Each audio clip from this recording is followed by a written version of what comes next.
డబ్బు లేకపోతే నిందకి గురైపోతావు. ఎంత డబ్బు అన్న ఆర్తి వద్దు, కానీ సంపాదించాలి, ప్రయత్నం ఉండాలి. ఆ ప్రయత్నం కూడా చేయకుండా ఒక్క రూపాయి సంపాదించకపోతే అమ్మ నిందిస్తుంది.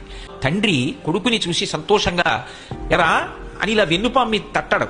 మేము కష్టపడి సంపాదిస్తాం, వీడొక్క రూపాయి తేడు. అన్నదమ్ములు మాట్లాడరు.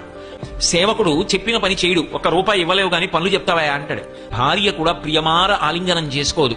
అతను చాలా మంచి స్నేహితుడు, కానీ అసమానం కనపడినప్పుడల్లా డబ్బు అడుగుతుంటే ఆయన మాత్రం ఎక్కడి నుంచి తెస్తాడు?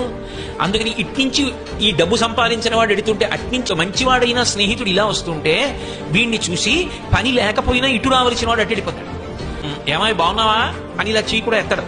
కాబట్టి ఓ స్నేహితుడా, డబ్బు సంపాదించు. డబ్బు సంపాదించనన్న మాట అనకు. యవ్వనంలో డబ్బు సంపాదించి తీరాలి. కాబట్టి ఆ డబ్బు చేత లోకమునందు సమస్తమైన సుఖములు కలుగుతాయి. కానీ ఒక్కటి గుర్తుపెట్టుకో, నీతి తప్పి సంపాదించవద్దు.